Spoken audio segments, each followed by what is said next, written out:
Well, I want to welcome you again to Victorious Friday, and we have a very, very exciting guest with us today, an old friend, Dee Ann Turner. And you may know Dee Ann Turner from her book, Bet on Talent. She is the guru I call around corporate culture. She's written the book, and so I'm so excited to have my friend on. We're going to learn more about her, but as normal, Victorious Friday, we just keep it real. We keep a conversation. We don't try to script it. We kind of just talk to people and seek their heart and see how the Lord is moving. And more importantly, we're excited about Dee Ann because she's also has some new materials coming out she'll share with us. Dee Ann, welcome to the show, and thank you for joining Victorious Friday. Thank you so much for having me, Terence. It's just a real pleasure to see you again and to have this opportunity to chat today. It really is. I'm excited about, tell them a little bit about you, Dee Ann, and I know a little bit about it. I'm 30 plus years with Chick-fil-A, all of that good stuff, but give us a little background on who you are and what you've been doing lately. Well, I think the most important thing is probably from a personal standpoint, I'm the wife of Ashley. We've been married for 37 years now, and we have 3 grown sons. Our youngest is a junior, or starting his junior year in college. So since retiring from Chick-fil-A after 33 years, I spent Wow. 33 years there leading talent in the organization. And then my last couple of years there, I was leading sustainability. And I retired in 2018 and really to fulfill a lifelong dream. I had written my first book in 2015, so 3 years prior to retiring. And I had a book contract sitting on my desk from Baker Books for 2 books. And, it was the thing I always wanted to do. And the last few years of my career, I had an opportunity to launch something new at Chick-fil-A. But as this opportunity came about and I had this option to retire, this option to stay, and it's funny, I was in a meeting one day and we were talking about something in my new field, which was not culture, was not talent, wasn't the things that I just feel very passionate and called to do. And so we were working on something in the sustainability realm, important, but just not necessarily my number one passion. And all of a sudden I felt like I was looking at this meeting from above, and I was looking down and I said, Dee Ann, you're now doing the work God gave you to do instead of the work he made you to do. And so all of that just kind of came together. The book contracts, this realization, this prompting that it was time for me to do something different. So I jumped out there. I started my own business. Most of my time up until the pandemic was spent traveling and speaking, both in private companies and conferences and things like that, finishing Bet on Talent that you referred to, and then also during the pandemic, I finished up Crush Your Career, my next book. And so that's really been my time, is speaking to about 50 audiences a year and consulting with a few organizations, especially those that are faith-based and are trying to incorporate their beliefs into their business and operate their business on biblical principles. So it's been an exciting time, and I love the variety of it. It fits me really well, and I'm just having a great time. That's fantastic. Well, when we say retire, that just means we go from 80 hours a week to 50 hours a week. And so you're still real busy and doing what you love to do. That's so exciting to hear.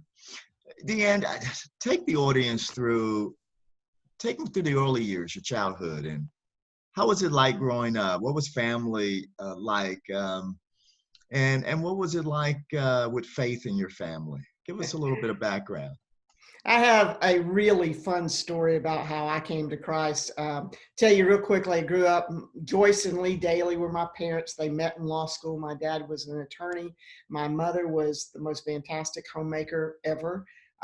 Later, she went back into the business world and was an example of that for me, but after I went to college. But terrific homemaker, really the person most influential on my faith. And so our family went to church, every time the doors were open. That began really early in my life. And so when I was 6 years old, I decided I wanted to be baptized. And we had this fantastic children's ministry leader in our church, and she sat down to talk with me, and she asked me about if I knew what sin was. And I told her that I did. And she asked me to name a sin. Well, I was too embarrassed to name it. And so she went and told my parents that I didn't know what it meant to be baptized, to come to faith, and that I wasn't ready yet. And I was just so disappointed because I had this list in my head of these sins. And I thought, oh no, I mean, I am doomed. I can't get baptized. But a year later, it was really neat. I walked down the aisle with my dad at age 7 and accepted the Lord. And for most of my childhood, or all of my childhood, that was, walked very closely in faith, and got into my teenage years. And by the end of high school, I really felt called to full-time Christian ministry. And I wanted to use those journalism skills I mentioned with you earlier. I always dreamed of being a writer. And so I pursued a degree in journalism, and I went to a Christian college because I wanted to bring all those things together and use my faith in full-time ministry, or my skills in full-time ministry. I met and married my husband, Ashley, who at the time was a pastor. And so I became a pastor's wife for a few years, and we moved back to Atlanta. And it just so happened that the church was down the street, the church where we served was down the street from the Chick-fil-A support center. And that led to my career there. Wow, that's fantastic. That's a great story, huh? At the age of 6, really having a real comprehension of what faith is, and being able to walk down the aisle with your father, with your dad. That is so good. And mom being an influencer in your life. I love to kind of stay there for a second. Sure. I know that back then, moms were pretty much homemakers and didn't venture much outside of the home. Things have certainly changed now in today's culture. But tell us a little bit about your mom, because as you mentioned, she was one of the key influencers in your life. Sure. Unfortunately, I think that sometimes women who choose to be full-time homemakers really underestimate the value of what they've done. I think they've done the most important thing ever. Absolutely. He used the quote a lot, said, "The hand that rocks the cradle rules the world." And I think that's very true. And I think women or parents who decide to stay home and care for their children is a huge calling. And my mother certainly had that calling. And I'll talk to you about her faith influence, but I mean, my mother could do absolutely anything. She was the best cook I ever knew. She could arrange flowers. She could do interior decorating. She did it ceramics. She led Bible studies. I mean, I could go on and on and on. She just, if it involved anything in our home, my mother could do it. An amazing seamstress. But of course, the most important thing she did was lead me to Jesus. And the way she did that, first of all, was the example of the life that she lived. And, worshiping with my mother, seeing my mother read her Bible, my mother praying with me. But if I think about the testimony of the biggest spiritual influence my mother had on me, it was about learning not to be anxious. And when I was a child, I was very, very anxious. And as a little girl, my mother would come and tuck me in, and she would ask me what I was worrying about, and she'd hold out her hand and she'd say, "Dee Ann, would you put those worries in my hand and let me take those, and you go to sleep tonight?" Well, when I got old enough to understand that, then she taught me to put those worries in the hands of Jesus, and that he would hold them for me, and that I didn't need to worry about them anymore. And my mother has taught me, more lessons than we have time to talk about, but that was the first one I remember, and probably the most important one. And all these years later, the one I still live by. Oh, that is such a good story. I love that.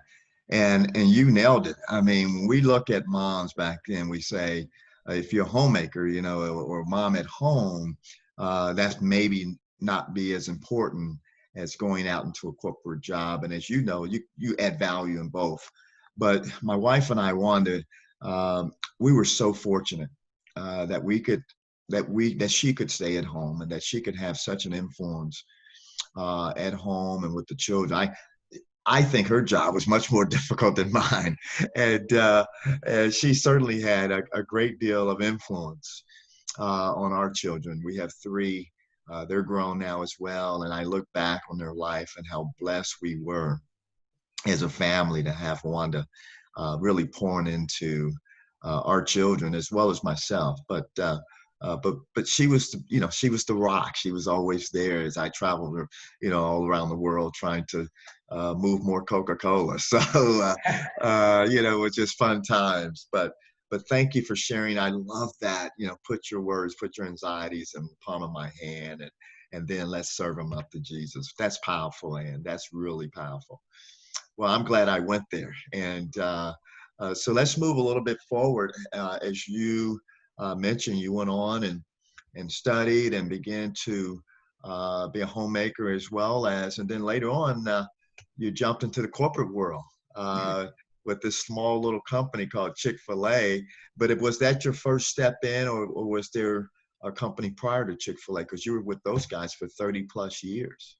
Right out of school, I worked for a small advertising company. Okay. And that was when Ashley and I got married as he graduated, and we moved back to Atlanta. We wanted to be near our families. And so advertising was the closest I could come to the journalism field and make any kind of money at the time. And so I went to work as a print coordinator for this advertising firm. And I only worked there for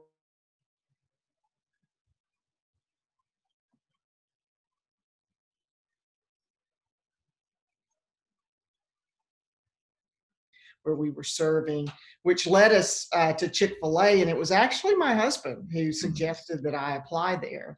And he had spent time there. We had people in our church that worked there. He'd visited there for lunch. And growing up in Atlanta, I knew all about Chick-fil-A. Our first date, as a matter of fact, was with my husband, was at Chick-fil-A. Is that right? It was. And on our wedding day, I ate at Chick-fil-A before I went to the church. So I love it. Lots of favorite memories about that. But I never really thought about working at the corporate office or knew anything about it, or the culture for that matter. Mm-hmm. And so he taught me into applying, and I did. And 2 weeks later, I received a letter that said, "We don't have anything that matches your skills, interests, and abilities." And so I told him, I said, "That's that. I applied, I did it. It's not going to work out." He said, "Not so fast." And he encouraged me to apply again. So I did. And 2 weeks later, I received another version of that same letter. And then I was intrigued. Like, who are these people? They've turned me down twice. What is this all about? And so then I began pursuing them wholeheartedly. And about 6 months later, God intervened through a lady who stopped into the church who had a flat tire. And she came in to ask my husband if she could use the phone. And he said, "Well, of course, but why don't I just change the tire for you?" So he changed the tire, and when he was done, she handed him a coupon for a free Chick-fil-A sandwich. He said, "Oh, do you work at Chick-fil-A?" And she said, "I do, but my husband's being relocated, so I've resigned." He said, "What department do you work in?" She said, "Advertising." So he ushered her out of the church. She called me. I picked up the phone. I called the nice person in human resources for the millionth time and said, "Hey, I understand you have a position in advertising, and I would like to interview for it." And I began a long interviewing process, multiple interviews all day long. I got towards the end of the process, and I was in the interview with the person who was then the vice president of human resources. And I like to say this is the third most important decision I ever made, because he asked me a very important question. He said, "I know you've been interviewing for advertising. We're probably going to offer you that job in advertising, but I have a job in human resources that I think you might be a good fit for. Are you interested?" And he told me to go home and think about it over the weekend, and I did. And I decided to take that job mostly because I'm a person who loves variety and changing things up in a new challenge. And so I thought this would be a great new challenge. And then I'll do this for a couple of years, and then I'll go back to marketing. But that decision, of course, changed the trajectory of my whole career, because somebody else saw some talents and gifts in me that I didn't know myself. And through that, I found my passion and my calling, which was to help other people find and steward their calling. Oh, that's so good. That is so good. And for many years, you were quote unquote vice president of talent and sustainability. And tell me what that is. But you and I know how important culture is in an organization. And I think Chick-fil-A has one of the best cultures I've ever seen. What made that culture work? What do you think was and what made that culture work so well, and what's making it work so well today? I mean, it's still working.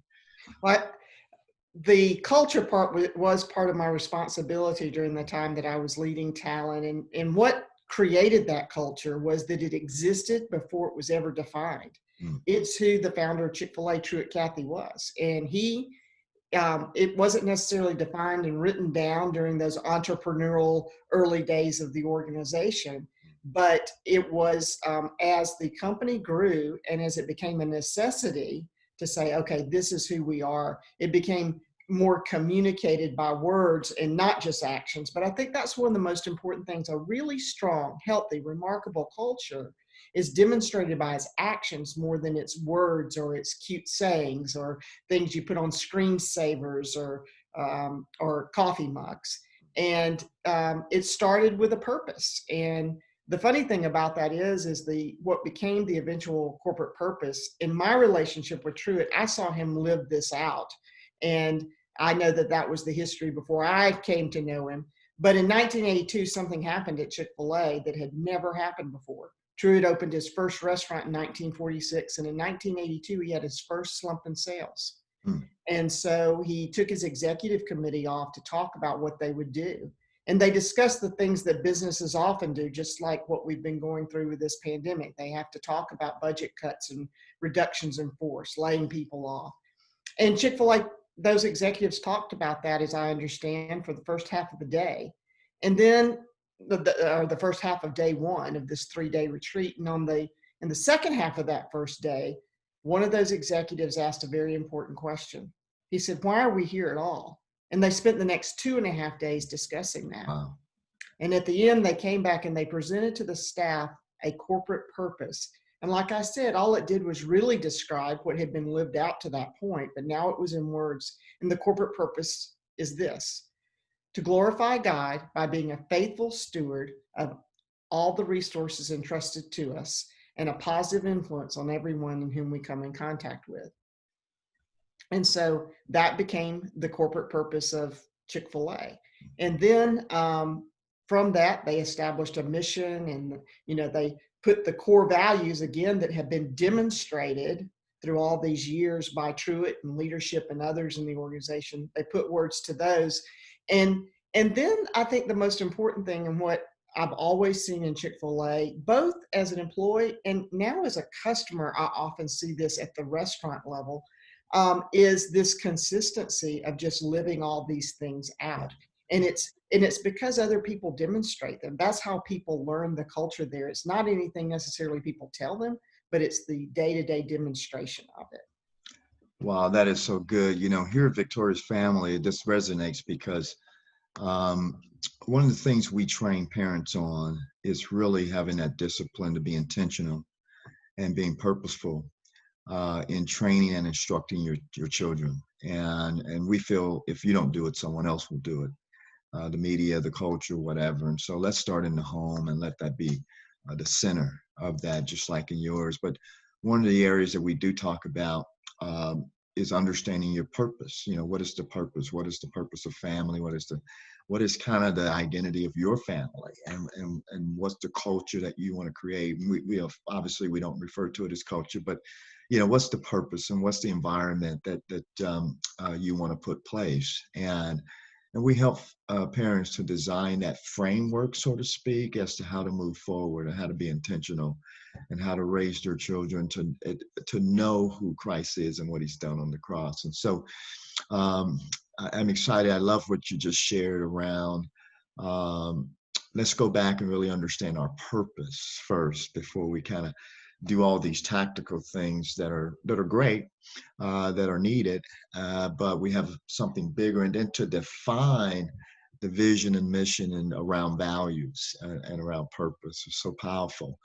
And so we're having another great conversation on Victorious Friday with the Victorious Family with Dee Ann Turner. Join us as we go through at victoriousfamily.org and learn more. But let's get back to Dee Ann. And Dee Ann, I have a question for you. What were some practical, kind of realistic approaches for households, for your household, to demonstrate this interaction, this prioritization of your faith in your home. So you talked about your parents and their intentionality and your mom's role and so forth and dad's role. Um, any of that, how did that spill over into your household as you were raising three boys? Well, obviously, with my husband being a pastor and the Mhm, time that we spent in Bible college, and our faith is extraordinarily important to us. And mhm, raising godly men was actually my mission statement, was to leave a legacy of godly men, and that was what I decided was the most important thing above my career, above everything mhm. else. And our family by no means is perfect. Like Yeah. everyone, we've had our challenges, and raising three sons is definitely challenging. But Wow. my husband and I felt like the most important thing that we could do is going back to, and I really learned this more than anything. I think my mother and from the leadership of Truett Cathy at Chick-fil-A, and that's that your actions matter more than your words ever do, and Mhm, especially consistent actions. mhm. And so for me, just being consistent in that walk, and it's more than just being in church on Sunday. It's actually, I think, for children, it's how you behave the rest of the time. Absolutely. I think that they're looking for that consistency. Mom and dad, I mean, sometimes they may have even used the words drag me off to church on Sunday. Mhm. Other times they probably enjoyed it more, but, and then, how did they behave the rest of the week? One of the greatest life-changing habits came to me because of some negative feedback I received at work.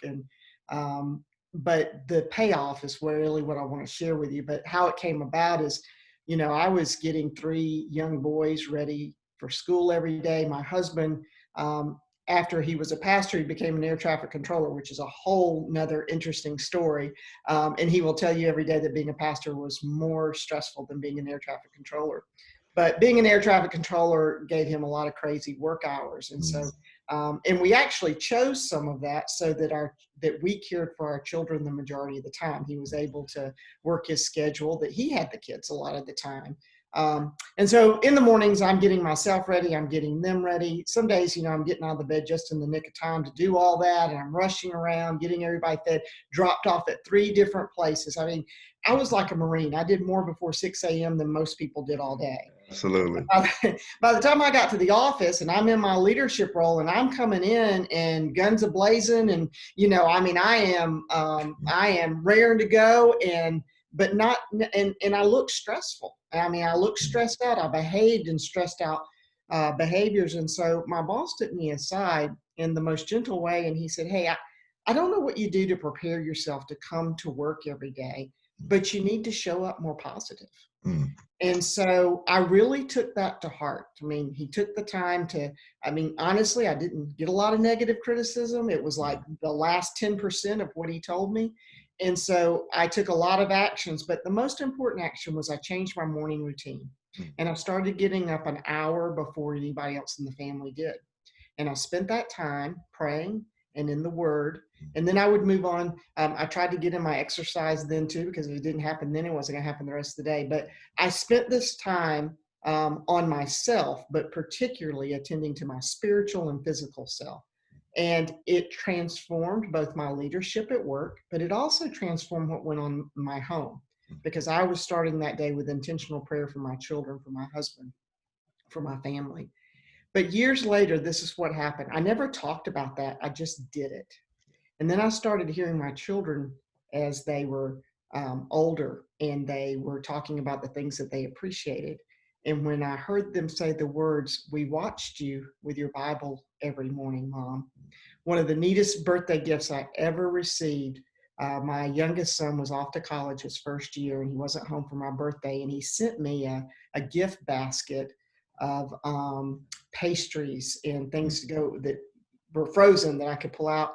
But the note was what was so special. It said, Mm. "Mom, I know how important your morning coffee hour is, and I thought this would make it a lot sweeter." Wow. And the fact that he noticed, and I think that's what was so important, is I never told them, "You need to get up every morning and do this too." I just did it. And I think that paid great dividends.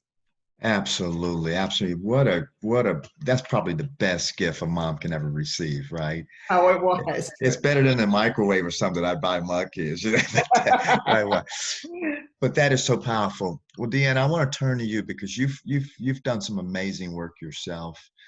And I know you're going to be humble. You don't want to say that, so I'll say it on your behalf. But I'm so impressed with your book, Bet on Talent, and I also noted, like you mentioned, you're coming out with some new materials. But tell us about how life has been kind of post Chick-fil-A, because you've done some great things there, but you're also now you're currently impacting lives and being an influencer and sharing some real powerful stories today. Just talk a little bit about Bet on Talent, but more importantly, talk about your new book that's coming out, I think, in a few months. Sure. Well, Bet on Talent, the wonderful thing about that book, and so the subtitle of that is How to Create a Remarkable Culture Mhm. That Wins the Hearts of Customers. And what was great about that is it's just a tool. It's a tool to get to meet people. Of course, being the kind of work that I do, I love people and Mhm. I love helping them find their way. And whether it's an organization that's trying to navigate either building or strengthening a culture, or they're trying to build or strengthen their talent systems. Mhm. I believe that people decisions are the most important decisions that any Yes. organization makes. And so retiring and having the book as a tool has just really allowed me to meet a lot of fantastic people, really find out how many great organizations Mhm. there are out there and what they're trying to accomplish and help them do exactly what, Truett Cathy and Chick-fil-A wanted to have an impact on lives. Well, there's so many other organizations out there trying to do the same thing. And I'm loving having the opportunity to Yeah. influence them to do that. But I have to say, and it's funny about this project, I did not want to write this new book, Crush Your Career, Ace the Interview, Land the Job, Launch Your Future. I didn't want to write it, but the publisher kept saying, "This is the book you need to write." And this was all going on last fall. And the primary audience for this book is 20 to 35-year-olds and the people who coach them. And I kept saying, they don't need this book. They're not going to read this book. They have the choice of all the jobs in the world. They get recruited away after they've been somewhere for 6 months. They're not going to read this book. Well, I finished the book on March 20th, 2020, my first draft. And God knew far better than I did what book I needed to write, because we know what happened with the pandemic and the unemployment rates and just the uncertainty of the future. And so all of a sudden it's like, well, they will need this book. And now I'm really excited about it because, again, it's helping a different group of people. And so the way I describe it is Bet on Talent teaches leaders how to find and keep extraordinary talent. And Crush Your Career teaches talent how to be extraordinary.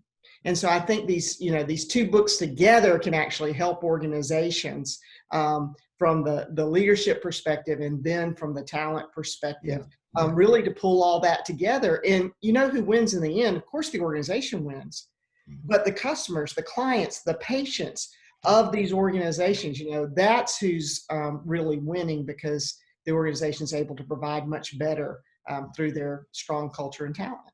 No, I agree with that. That is so powerful, Dee Ann. It's funny because, we have plans, but we realize our plans, we may not understand everything that's going on, but, it all works out fantastically well, doesn't it? Even if it doesn't work out the way we think it should, it still is good.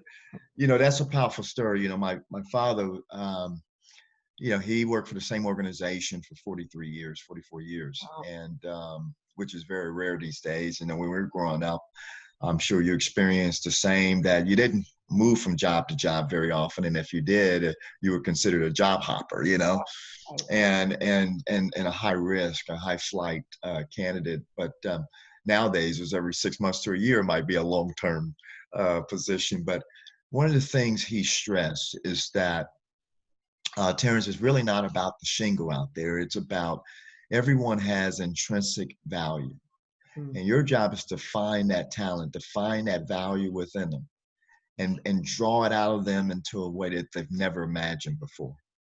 And as exactly. I think about, my career and working through companies like Johnson & Johnson and Citibank and Coca-Cola Company, which brought me here to Atlanta, and I headed up actually. Chick-fil-A was one of our accounts as I was over national accounts, quick service restaurants, and Chick-fil-A had its own team, but very instrumental in that segment.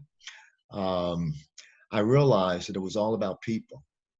All through my career, I realized it's about people, and if you value them and invest in them, and it's a powerful way to move forward the culture of an organization. It's about people. And so thank you for sharing that. I think about this generation, which is somewhat different than boomers and Gen X and Gen Z, millennials, and now, I mean, Gen X and Gen Y, and now millennials and Gen Zs are coming, but focusing on this quote unquote millennial generation. Um, what do you see different? What do you see different about this generation in the workplace, and how do you think your book will add real value in their life?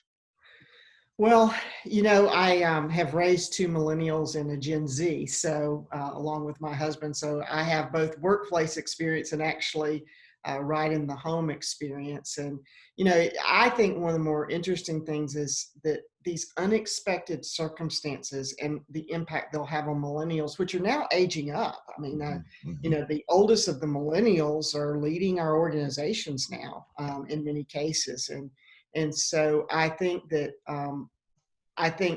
it's going to be an interesting thing. I don't know that in my career, well, I know for a fact in my career, we've never had outside forces reshape a generation. But I think their outlook may change just because what they're accustomed to may not exist anymore. But I do think what they are is they're very adaptable and they're very prepared. And so they have the capabilities and the personality, if you will, to make those adaptations. I'll tell you, I'm really excited. In the newest generation, Gen Z, that's young in the workforce, the first entrants of that have come in the last couple of years. And I'm really, really excited about this generation. I think they might be the next greatest generation. Uh, the they're coming back around. They resemble the best of some of the other generations.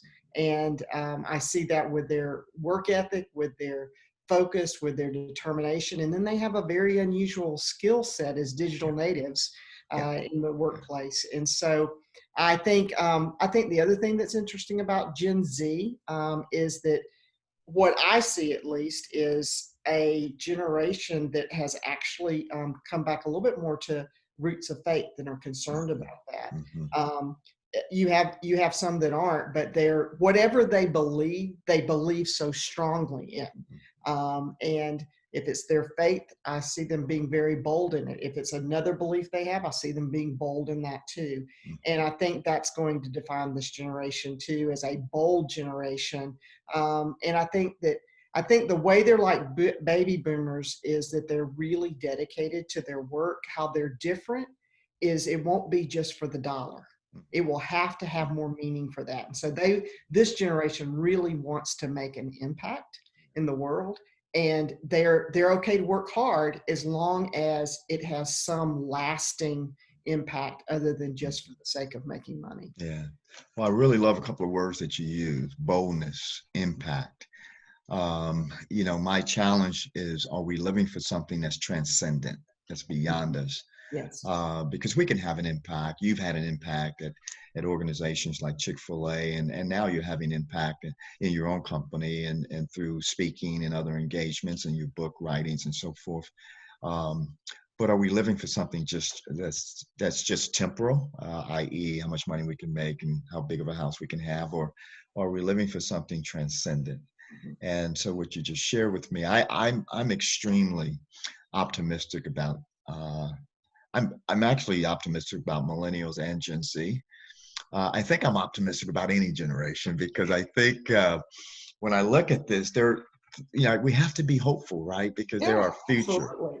And they're the ones, I have great passion to raise up leaders and help them to understand things that they probably couldn't understand and grasp. Because someone, and I'm sure in your case as well, if it wasn't for a mentor in my life, and several mentors in my life actually, especially whether it be the corporate world or personal and so forth, there was mentors in my life that for no reason whatsoever took me underneath their wings and said, "Hey, Terence, let me, walk with me. Come on along. Let me show you some things that you wouldn't normally see." And when we look at the three C's of competency, character and chemistry, Mhm. I think when we talk about those upper echelons of corporate America, especially, I think chemistry is so critical because competency and character. I say, hey, if you don't have character, it's probably a good thing you don't. I mean, that's the number one thing I think is character. But in terms of advancement and sustainability and all of that, I see chemistry is so important. And for some reason, people invested in me, and I'm sure invested in your career. And I'm hoping that instead of looking at all the challenges of Gen Z and millennials, is that we embrace them, we embrace their diversity, we embrace their difference, and say, "You're our future. We have no other choice in that." And so let us come alongside and make a difference. And so you've been doing that. Well, I'd like to kind of wrap up. This has been an awesome conversation, Dee Ann. I think we could probably go another 3 hours. Unfortunately, today's generation, they want to listen to 10-minute sound bites, but we're going to give them 30. And I like to really wrap up in a couple of ways. One, give me 1 or 2 points from your new book. Again, what's your title of your new book again? I want to make sure all of our listeners have it. It's Crush Your Career, Ace the Interview, Land the Job, Launch Your Future. Boy, I love that. Crushing your career, landing that interview. And give me 2 strong points or 1 strong point or learnings that I'm going to take away once I buy the book.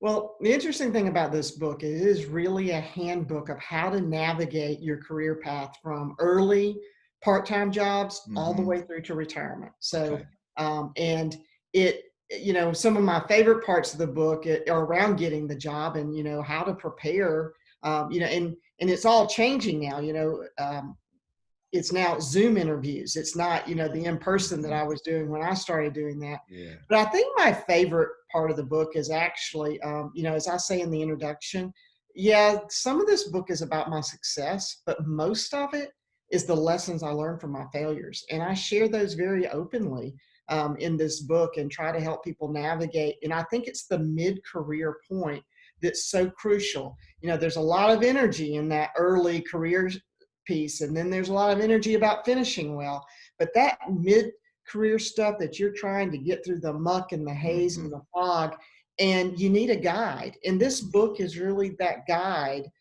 for helping you figure out how to, how do I deal with bullying, Yeah. how do I handle negative feedback, Mm-hmm. what do I do with that, and a lot of things that if you don't have a solid mentor or somebody coaching you, you don't have access to that. So I think that's one of my favorite parts of the book is that mid-career point where you're really trying to figure out how to navigate through all that.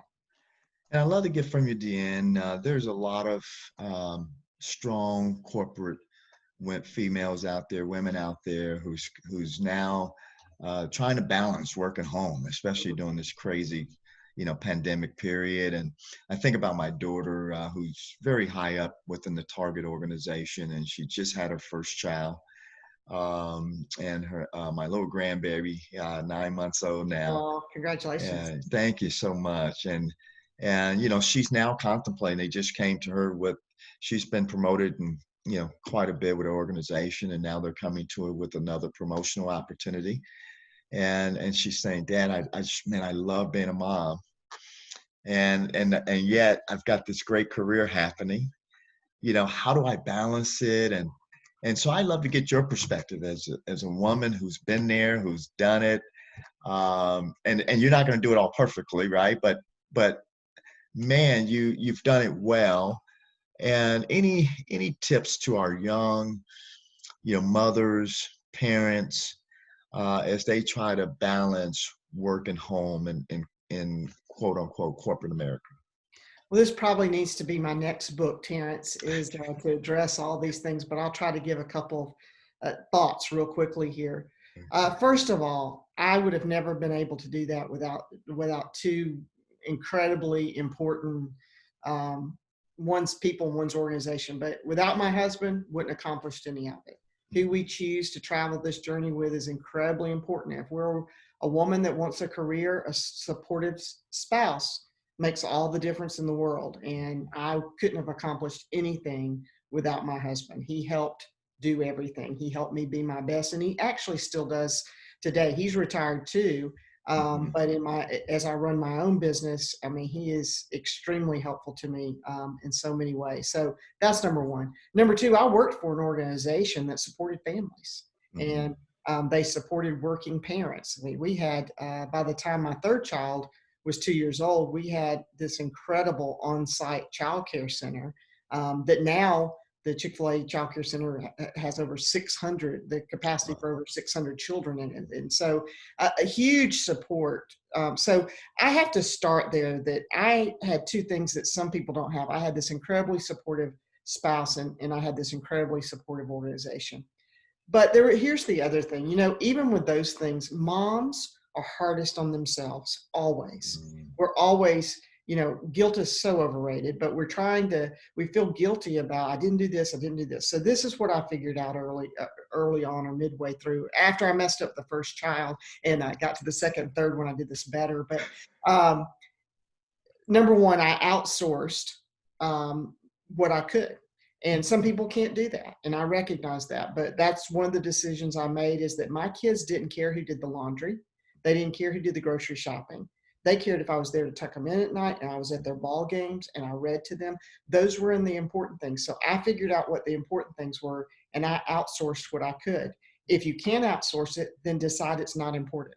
I used to iron all the time, till one of my mentors and best friends said, Dee Ann, 90s women don't iron. Your children will be fine if their clothes aren't, starched and every day as they go off to school. So I learned some of those, to let some of that go. And then what I couldn't let go, at the end of the day, I started telling myself, you did the best you could. And sometimes we don't do that. It's like, we're doing everything we can. We did the best we could. As my children got older, I told them the same thing. They might complain about something or whatever. And I said, I'm doing the best I can. And I began to even view my own parents in that, how we look back and we go, well, I wish they'd done this, or I wish they'd done that. And I stopped saying that. I started saying, well, they did the best they could with the circumstances they had. And so we have to give our own selves grace, the grace that we give to others, but that sometimes we won't give to ourselves. And it's an act of grace to be a working mom. And you just have to say, I'm going to do the best I can. And at the end of the day, it's just going to have to be enough. Oh, I really like that, Ann. Thank you so much. Well, I want to wrap up now, but I want to give you the last word, and you can go anywhere you want to go. What would you leave us with on this Victorious Friday? Wow. Well, when I think about Victorious Friday and in the circumstances we're in now, one of the things I write about in Crush Your Career to this younger generation, and even as I was writing that, I didn't know the impact of these words, but it really came from a conversation I was having with my college student one night. And I noticed that he was calling me a lot, and he was sharing and venting with me his anxiety about all the decisions he needed to make and where things were going. Everything from internships to 10 years into his future, he was worrying about. And every time he would call, doing what leaders do, I'm trying to fix it for him. It's like, I want to fix his problem. So I'm making all these suggestions. And he just seems to get more and more frustrated. So one night I finally asked a question I should have asked many weeks before. I said, okay, how can I help? And his response was, just tell me it's going to be okay. And you know what? That's my advice to your listeners. It's going to be okay. And because we have faith, we know it's going to be okay. We know how it turns out in the end. We were never promised that the path would be easy, or that we wouldn't have stumbling blocks or obstacles in our way, but it is going to be okay. We just need to forge forward with faith. Wow. Dee Ann Turner, folks, and what a powerful message that she's given us. And, I just think about it, Dee Ann, it's not necessarily decisions that we're making, But what we encourage is where you are when you're making those decisions. And we say, are you on the altar? Mm. Have you served this to a higher God, to a higher purpose? And we've got, it's okay. We don't have to be perfect. Um, but we're striving to be perfect. We'll never get there on this side of it. But I love everything you just shared and how powerful for people to take away. I'm so thankful that you joined us today. Thank you for taking your time. I know that you have so many things you're doing and you're impacting so many lives. Again, I want to give a shout out to not only Bet on Talent, but your new book. Give us that title one more time before we sign off. And Sure. Crush thank your you so career, much. ace the interview, land the job, launch your future. It's already available for pre-order on Amazon. And thank you so much, Terence. It's been a pleasure. Appreciate what you're doing. Keep up the great work. Thank you. Hey, let's land it. Let's get Dee Ann again on the bestsellers list. Let's go out and buy this book. Let's share it with your friends. And I know for a fact that there's some jewels in there. And Dee Ann, you've been a blessing. Thank you so much. And you have a blessed day, okay? Thank you. You too, Terence.